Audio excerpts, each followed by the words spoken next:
New near-Earth objects were constantly identified, studied for a few months, and then dropped from the headlines. They were fascinating but ultimately inconsequential. That changed in May 2020. Astronomers pointing one of the most advanced telescopes on Earth toward this visitor didn't expect a spectacle. They expected routine data. Maybe a dusty glow, a faint coma, perhaps a blurry tail melting into the solar wind. But instead, they saw something that no one can explain. The tail of 3 Atlas didn't fade or waver like a natural trail of dust and ice. It sharpened. It brightened. It grew with precision like the jet of an engine, not the chaos of a comet. This wasn't just unexpected. It was impossible. And it would only get stranger because what came next forced scientists to ask a question they've spent decades trying to avoid. What if this isn't a comet? When astronomers first tracked 3 Atlas approach, they assumed its path would be erratic like most comets that barrel into the inner solar system, influenced by the gravity of planets, tugged by the sun, pushed by their own volatile gases. Natural comets wobble, drift, and spiral. But not Atlas. From the beginning, its trajectory was razor-sharp. Every update tightened its orbit like a guided missile. And then came the real shock. Its calculated minimum orbital intersection distance with Mars was just 2.7 million kilometers. In cosmic terms, that's like threading a needle from across a football field. No interstellar object, not Oumuamua, not Boris, has ever behaved with this kind of precision. Harvard astrophysicist Avi Loeb called it unnerving, while others quietly admitted it might not be coincidence. Interstellar comets are supposed to drift randomly after traveling light years through the void, but this one, it was aiming. Most comet tails are messy, curved, unpredictable streams of gas and dust reacting to solar heat. But when the Gemini South telescope captured Atlas, what they saw defied physics. Its tail stretched like a beam, perfectly clean, sharp-edged, and glowing with a brightness that grew deliberately over time. This wasn't dust. This looked like exhaust. A luminous sphere reaching backwards, not pushed randomly by solar wind, but forming stage by stage as if it was scaling itself by design. Scientists tried to explain it using typical models of outgassing, but nothing fit. And then James Webb joined the conversation.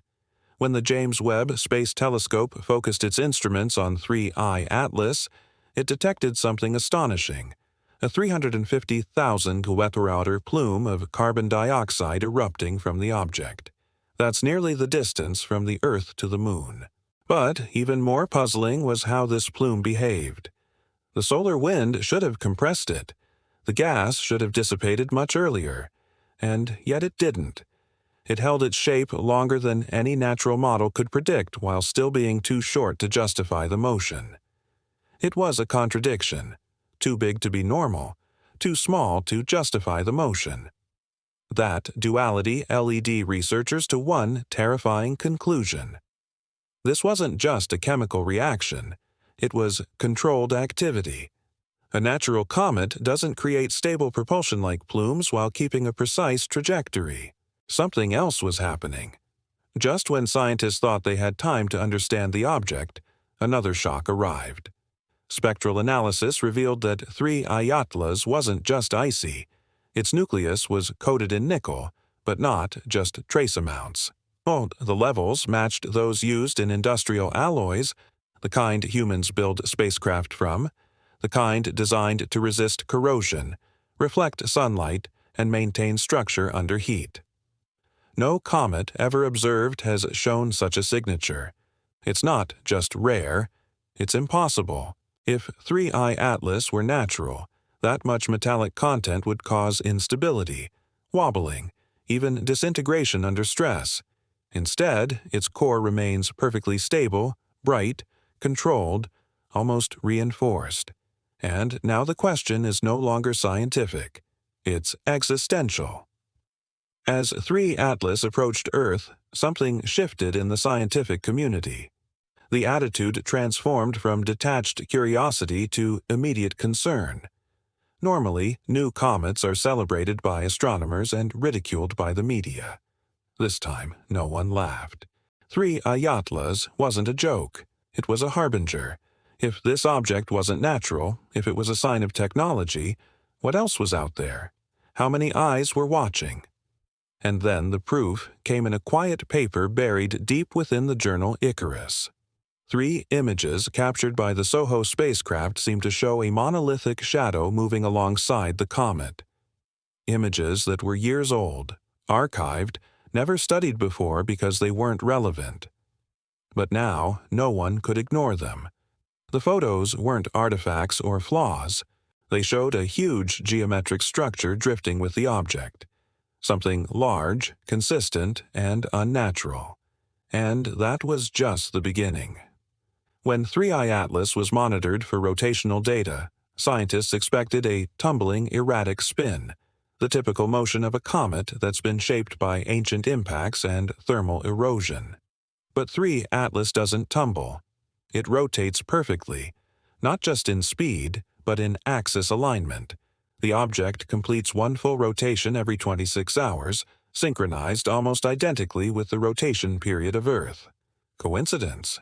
That's what astronomers first thought until the object slightly adjusted its rotation after perihelion. A natural object doesn't adjust its spin in response to solar proximity. A machine does, especially one trying to regulate its internal temperature or align a communications array. By now, the story of 3 Atlas had become a modern myth.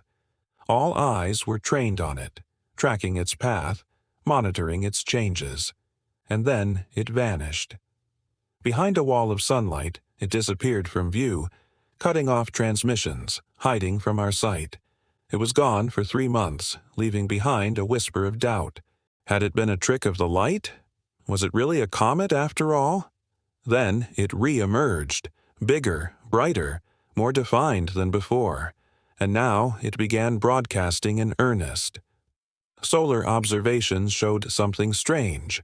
As 3i Atlas crossed an angular threshold with Earth and the Sun, its brightness spiked, not once but 3 times in precise 17-minute intervals. These flares were not chaotic like outgassing events. They were pulsed, clean, and came in triplets just like the trinary code embedded in ancient transmission theories. The pattern baffled astronomers until researchers at the SETI Institute noticed something spine-chilling. The timing of these pulses matched the Earth's own rotational and magnetic field harmonics. It was as if 3 Atlas knew we were watching and was responding using light as language, not to communicate information, but to trigger recognition. A handshake, a signal designed to be seen.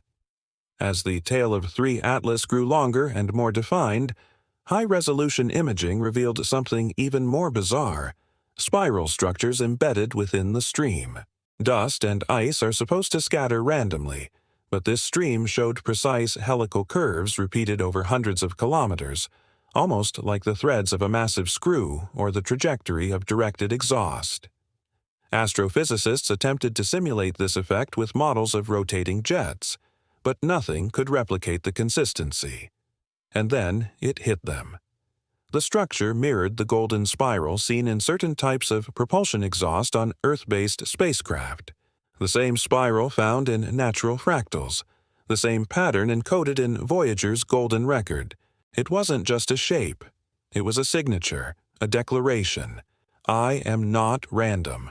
I was designed. And then the last piece fell into place. Not just because this object was hovering on a perfect trajectory, not just because it spit out controlled plumes of gas, not just because it pulsed light in binary code. It was because of the substance it was made of. No interstellar comet has ever been observed with this much metal, this exact combination of composition. And now no one could miss it. This wasn't just an alien visitor. It was a probe, a scout, a messenger. And if 3i Atlas was alone, then we have to ask what it was searching for. It's easy to laugh at tabloid talk of aliens and UFOs, but now the experts are asking the same question. Why? Why did this object come here? What is it watching? And will it return? Because in June 2023, Earth's magnetosphere experienced a tremor, not physical, electromagnetic. A subtle distortion was recorded by magnetometers in Iceland, Chile, and Western Australia, all within the same 4-minute window. The distortion had a unique waveform. It wasn't natural, solar, or terrestrial. When analyzed, the signal's shape resembled a modulated pulse, not unlike those used in encrypted military communications. But the frequency was ancient, one not used since the early days of analog satellite relays. The signal didn't broadcast from Earth. It was reflected back as if something had captured our background radiation, modified it, and bounced it home. That same signature was buried faintly in Voyager 1's interstellar recordings years ago, but now it was strong, synchronized, repeating. Something had taken our signal and returned it enhanced. At this point, the truth of 391 Atlas is obvious. We may not know everything about it, but it's not a comet. It's something else, something artificial, and it came to watch. But now we have to ask what happens next. Will other probes arrive? Will they come alone? And what will they bring? Either way, we won't be ready. No telescope will be powerful enough, no algorithm advanced enough to decipher the signals. This isn't science anymore. It's awareness. 3 Atlas didn't just pass through our solar system. It activated something within it. Something ancient, something buried, something patient. Because if this was a message, it means someone out there is already speaking our language, and they've just asked the most terrifying question of all. Are you listening?